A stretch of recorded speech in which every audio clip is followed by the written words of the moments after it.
Hey, welcome to the Stormforce Fitness Show. I'm Jon Le Tocq, and today we're going to be talking about goal progression.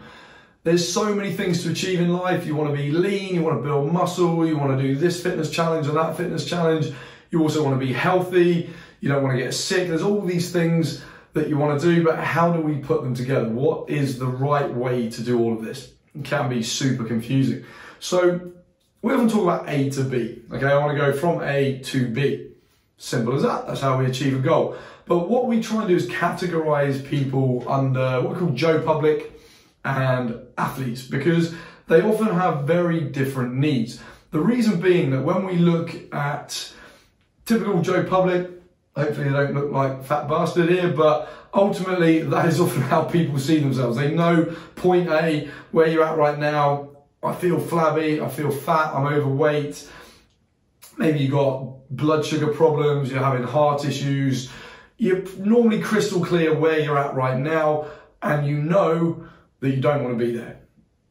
But you don't know where you want to get to. I don't know what body fat am I supposed to be. I know I want to look better, I want more self-confidence, but what will help me achieve that? I want to look like this. You know, some people provide an image of a celebrity or a model or something. They say, I want to look like this. But what does that mean? What body fat do you need to get to? How much muscle do you need to build? You really don't know most of the time. And that is the problem with Joe Public. They have this big A, crystal clear what A is, but B is like this thing over in the distance. They don't really know what it is or how to get there. On the flip side, we have athletes like our man here, Usain Bolt, crystal clear about what point B is. I know I want to win the world championship. I know I want an Olympic gold medal. I know I want to break the world record.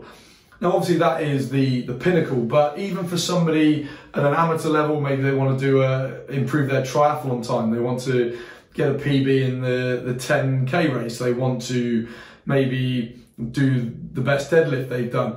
There's people even at an amateur level who are in this position. They know what B is, but they have no idea what A is. They don't know what their body fat is. They don't know what their current strength levels are. They don't know what in their body is limiting them. Not just in their body, what in their life is limiting them. You know, there's plenty of people who are super talented, natural strength or fitness levels, but they're letting themselves down with poor nutrition, with bad sleep, all these kind of things. So this is why I've formed like a kind of 3-stage progression. And where you start on that progression, it doesn't really matter, but we need to get clear on where you are right now. And then wherever you're at, we can progress from there. Okay, so again, it's not a judgment, it's not a scorecard, it's simply an assessment, and then we can progress you with the right actions and the right behaviors. So at the bottom, we have just establishing good health and getting your mojo back. We want you to feel excited. We want you to want to go to the gym and train and eat healthy food, to have good health markers. And once we're there, the next stage transformation becomes easier because you have the energy, you have the drive, you have the motivation, you actually want to transform your body, whether that is lower body fat, more muscle, or typically a combination of both, and really get that body that you're confident in, you feel good about it. And then at the top, we have what I call peak living. And again, there is no real, there's no set structure to that, there's no rules. For you, peak living might be the ability to work for 15 hours a day in your business, enjoy it, get through the stress because you're able to focus and be creative. Maybe peak living for you is, you know, I went and cycled across Australia. For me, that was a massive life goal, a bucket list thing for me. I'm sure many of you watching this don't want to do that. So again, there is no specific thing you should do, but ultimately we all have an idea of what peak living is to us, and that's where we want to get you. But we can't really get there unless we go through the bottom 2 levels of the pyramid as such. So when we talk about mojo and health, a lot of the time the goal should be behavioral. In other words, do these actions, instill these behaviors into your life, and make sure they're happening over and over and over again, and track that you are achieving those behaviors. We talk about hours of quality sleep. I could talk all day about the importance of sleep for fat loss, muscle, energy, positive thinking, all these sorts of, literally everything in your life is affected by sleep. And if you can get yourself to a point of having more hours of quality sleep, even if they're not perfect, you will see results elsewhere in your life. Simple as that. Improve the sleep, you get better results. Natural food. We talk about 90 to 95% of your week, you should be eating natural food. vegetables in their natural form, fruits, lean proteins, all these, just things that are not processed food. Doesn't mean you can't eat that stuff. It just means it should be a treat. It should be a small percentage of your week. And again, if you can track that, make sure, say, 18 meals out of 21 in your week, that's a good start. So 6 days a week, you've got really good nutrition. On day 7, maybe you're a little bit lax. It certainly doesn't mean you can be an idiot with it and eat like a 5-year-old, but it does mean that you can be a little bit more lax. You will still see massive improvements. And then we talk about hydration, typically 1.5 to 2 litres a day for most people, and workout consistency. This is important because someone like me often talks about ideal programming, what your weight training should look like, what your intervals should look like, steady state cardio versus intervals. There's so many things we could talk about there, but often it's too consuming, it's too much for most people, and they don't even need to be at that stage.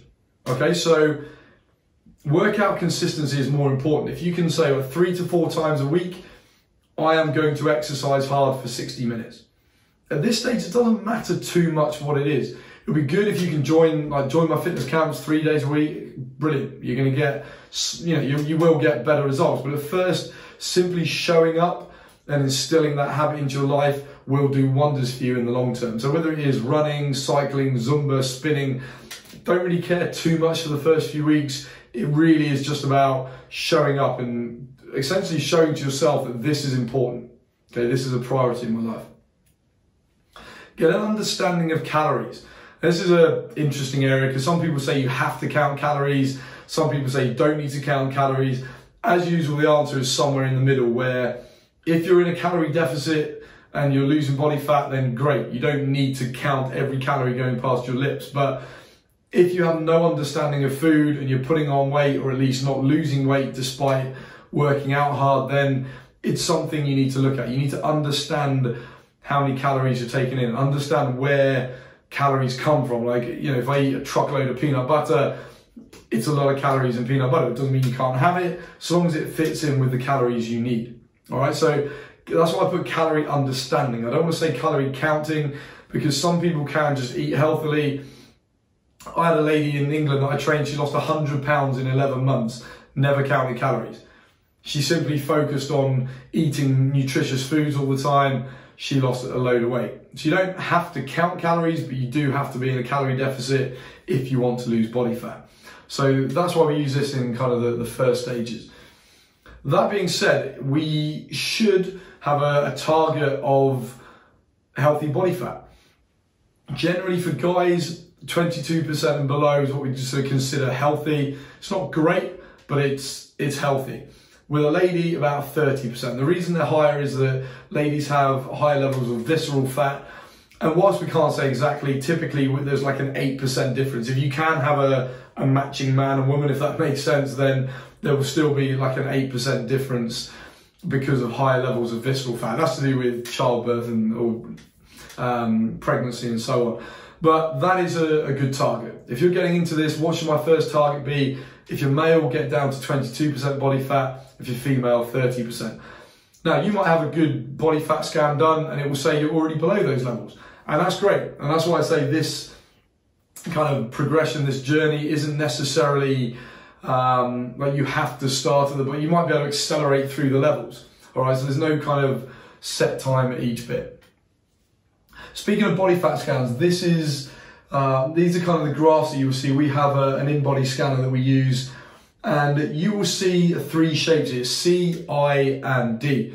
So if your graph shows a C shape, what that means is that relative to your total body weight, you have low skeletal muscle mass, but you have high body fat mass. So your 3 lines create like a C shape. So again, this is a foundational level.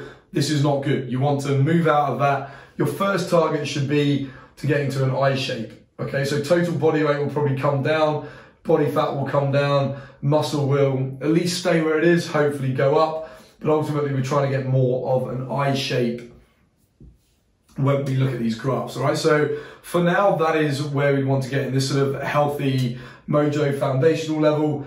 Let's move from a C shape to an I shape. We also talk about blood pressure. Cardiovascular health, super important. No point talking about body fat if you're dead, okay? As blunt as that is, it's true.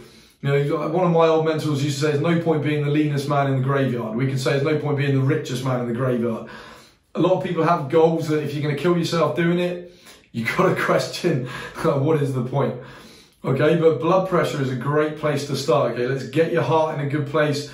Your heart and your brain obviously control a lot of stuff. Let's look after those first. So there's some numbers there in terms of where your blood pressure should be, kind of ranges. Ideally, we want to get you, your systolic blood pressure is that top reading. We often say my blood pressure is X over Y. X is the systolic blood pressure and Y is the diastolic blood pressure. I'm not going to get too much into the differences now, but ultimately when we're looking at those readings, we want to get to below 120 on the top reading and below 80 on the bottom reading. However, for the sake of your health, let's get you into the sort of normal range to start with. So 120 to 129 on the systolic, 80 to 84 on the diastolic. All right, that is a very good start. Most people will be coming in somewhere around here, particularly if you're stressed a lot and working too hard. So this is why this should be happening first. Kind of forget your body fat. Let's get you, well, don't forget it, but prioritize your blood pressure. Do the actions and behaviors that will bring this down, and typically you'll see that your body fat will come down as a matter of course. A lot of this stuff is interlinked. Close to that, we talk about your resting heart rate. Healthy range, again, not great, but a healthy range should be between 70 and 80 beats per minute. Obviously, the higher your resting heart rate, the more your heart is being stressed. Typically, if you've got high blood pressure, it means your sort of blood vessels are closing up, for want of a better word. It means that the heart's pumping harder, pumping more often to get blood around your body. So that is why the two will typically be very closely related. We also talk about blood sugar. Something you can do these days. It used to be something you have to go to the doctor for, but you can get home testing kits and measure your blood sugar. Typically on waking, or what we call your fasting blood sugar, you want to be in that sort of 4.4 to 5.4 range. After a meal, 2 hours after a meal, so after that digestion has taken place, should be typically sort of below 7.8. All right, so you can test this. If you're eating, you can test it on different meals and see what effect it has on you. For instance, some people can eat potatoes, some people can eat bread and not have too much of a blood sugar rise. Other people, it will absolutely shoot up. So again, we can't just say, Dave, George, John, Sally, you should all be eating this. You can test it. Eat a typical meal, test your blood sugar 2 hours afterwards to see if it sends it through the roof. We want as few big peaks as possible. All right, so again, blood sugar comes in this foundational phase because if you've got blood sugar problems, if they go on too long, we start going into type 2 diabetic conditions, and that can progress to type 1 when that's sort of a much more serious condition. Then you've got to start injecting insulin and all this kind of stuff. And there's a phrase I like, discipline is freedom. Typically people say, oh, I don't want to be restricted on what I eat, and you know, it's I don't want to be starving, I don't want to be told what to do, and great. But it's going to be a lot more of a pain in the ass to be injecting yourself and having to watch what you eat for 30 or 40 years than it is to take 4 or 5 minutes to prepare a healthy meal. Okay, so think about that. At this level, we also talk about a waist to hip ratio.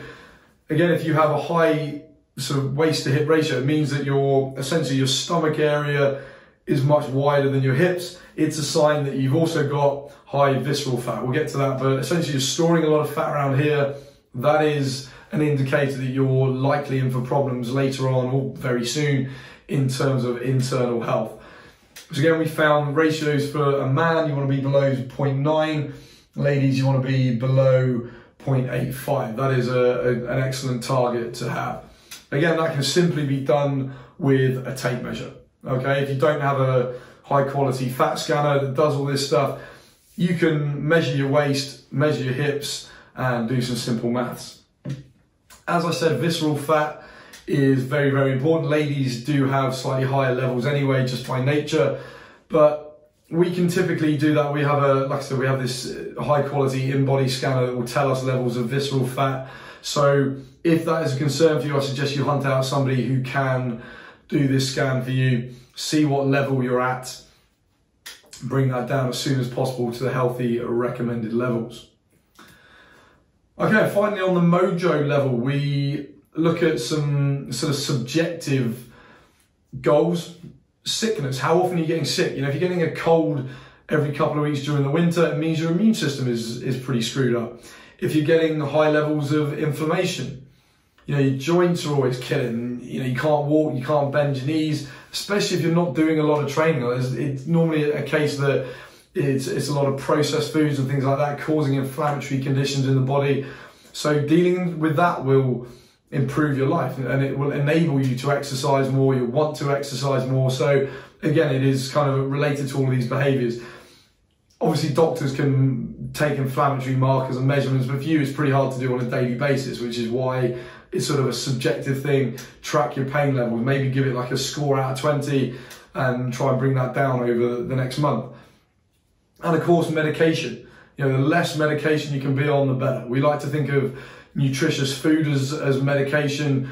Obviously, there are some things in life that need to be medicated, but if you can get yourself in a very healthy place, lots of deep breathing and lots of sleep and so on, often a lot of this medication can disappear from your life. So I'm not making medical judgments, but I'm just saying it's a fact that the healthier you are kind of from the inside out, the less medication that you are going to need. So that is, again, a marker of where your health is at. All right, we move on to the transformation level. So this is typically where people want to be, but we need to move you through those sort of health markers first in order to make the best progress long term. So what do we need to do in transformation? Well, the first thing, again, is a behavioral thing. You're going to need to prioritize a structured program. Okay, so you're not just going in making stuff up in the gym. I'll do a bit of this, a bit of that, do what I feel like doing today.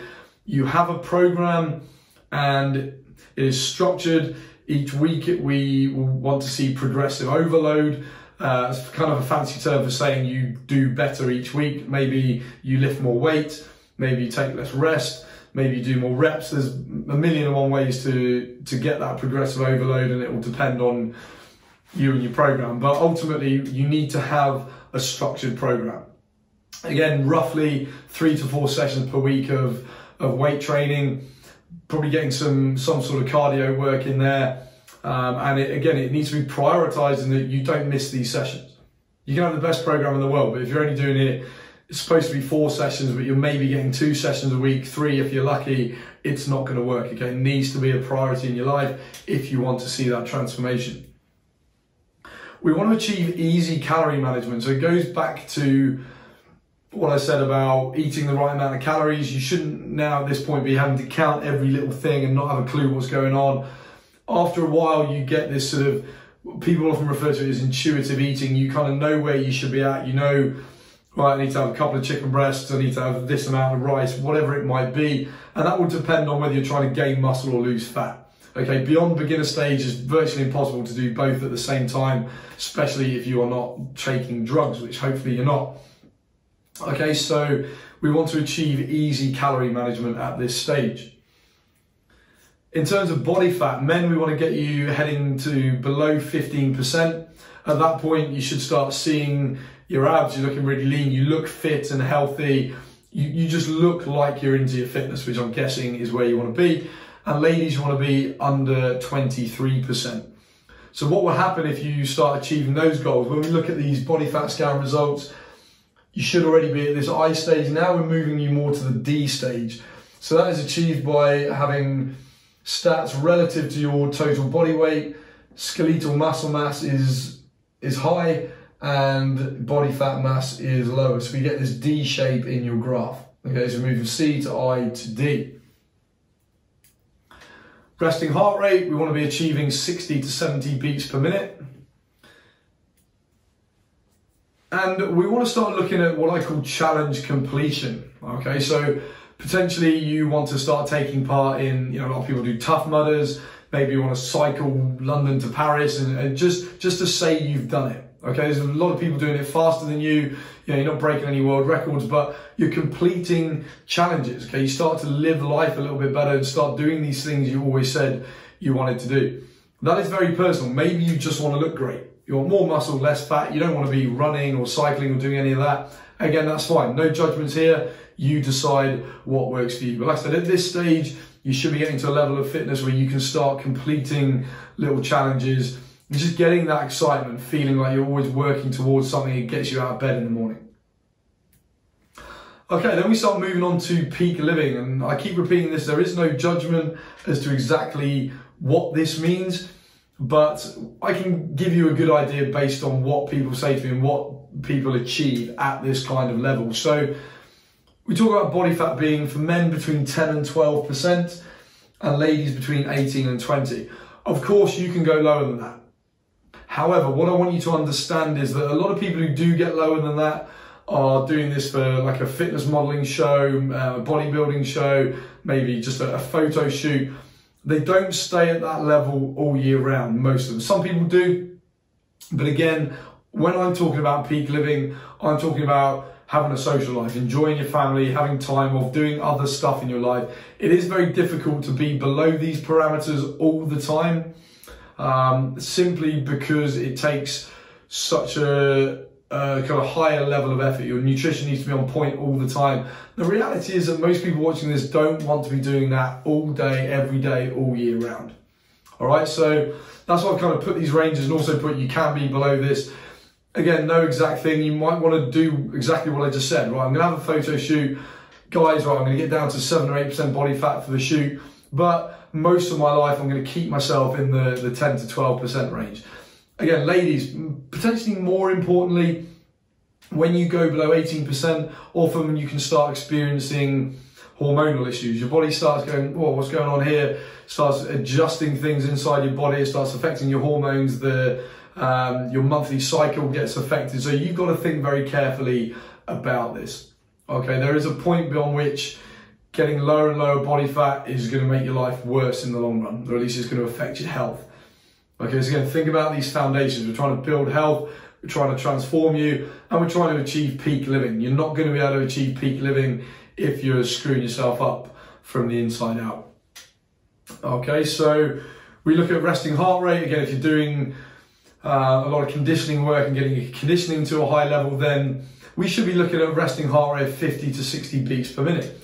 Again, you can go lower than that. Some people might have lower than that naturally. So again, please appreciate I'm talking from a general point of view. But typically 50 to 60 means you've got good cardiovascular health. If you want to focus on, say, running a marathon, you want to really perform well in that marathon, then you can pull your heart rate lower than that. My cousin Lee Merrion actually ran in the Olympics for Great Britain in the marathon. Obviously, top level stuff we're talking here. I think his resting heart rate was down in the sort of mid 30s at that kind of time. So you can go low, but again, you know, Lee wasn't, you know, wouldn't have had much of a kind of a social life coming into the Olympics. You know, it's all sort of super hard training. It was literally like a professional, it's professional level we're talking. So it's hard to have all the other things in place. You know, didn't have a lot of muscle mass. You look at a marathon runner, they don't have a lot of muscle mass. So if you want muscle mass and low body fat and a social life, trying to pull certain things below the levels I'm talking about will mean the others are affected. Okay, and this is what I mean by understand what you want in terms of peak living. For me, it's about bucket listing. I've said I've cycled across Australia, cycled across America, I had a cage fight, all these things. I don't want to do it all the time. I don't want to be an elite level cyclist. I don't want to be fighting all the time and going through the difficulties that brings. I just wanted to tick it off my bucket list. And for me, that is peak living. Doing the things you want to do in life. Like, what else is there really? For me, everything from business to your relationship to your health should all support doing things. Okay, getting low body fat should be a means to achieving more stuff, whether it is having more sex or whatever, put that on your bucket list. Okay, that's cool, but ultimately it should be a means to an end. Again, I've always kind of covered this in terms of performance goals and competition. Now we're just moving from just completing a challenge to actually improving performance all the time. Maybe if you live in Guernsey, you did the Guernsey half marathon last year and you finished, well, you finished. you were glad you finished, that you survived it. Now you go, do you know what? I think I could get maybe, I want to do an hour and a half. That's going to be my target. Now you're thinking like an athlete. How do I improve my performance? You've probably got low body fat. Maybe you're in the gym. You want to start thinking about, well, 1 rep max. What's the heaviest deadlift I can do? What's the heaviest squat I can do? Some of you might not care about that, and that is completely fine. That is for you to find, like, what do you care about? What performance do you care about at your peak living? Again, no judgment. You decide that for yourself. Give yourself a challenge. Give yourself something you've always thought about doing, but you've been scared to do. Then get that structured program. Get your heart rate down to a certain level. Get your muscle up to whatever it needs to be. Get your strength to whatever level it needs to be. Okay, now you're thinking like an athlete. Whether or not you're pro or not, you're treating yourself like an athlete, looking at all the areas in your life and pushing those levels up. Okay, it might just be winning stuff. Okay, maybe, all right, I want to win the Tough Mudder. Okay, you push yourself to do that. I want to win a bodybuilding, even like a beginner, there's plenty of beginner bodybuilding competitions. I want to win, I want to get on the podium, I want to get top 5. Again, you decide, maybe go for top 5, then you go for top 3. The next year you try and win it. You constantly got these goals, and this is really what makes life exciting. It's just this never-ending journey, and it constantly unravels. That is where many, many people go wrong, just to kind of wrap this up, is that they set these goals, they don't really know why, they just have this number in their head. Oh, I'm going to lose 10 kilos. If you think about it, it doesn't really mean anything. Great, you lost 10 kilos. Nobody else really cares. Okay? It's just a number. And when you get there, that's it, done. But life still goes on. There's another day tomorrow. The sun's going to come up. What's now motivating you? What's inspiring you? And that's why it's good to keep unraveling this journey. Don't take that as a negative thing. It's not like, oh my God, I can never achieve my goals. You keep achieving goals, but you keep laying down new ones. And all of a sudden you're creating a life that you love. You want to get out of bed. Training has a meaning. Not eating crap has a meaning because it's going to help you run faster, lift more, whatever. Okay, so that is it from me. That is the Stormforce Fitness Show for today, talking about goal progression. As always, if you have questions, you can email me, Jon, spelled Jon, at stormforcefitness.com. Get me on social media. Let's have a chat. Let's start talking about your goals. And I want to see you pushing up through those levels. Okay, take care, and I'll see you in the next episode.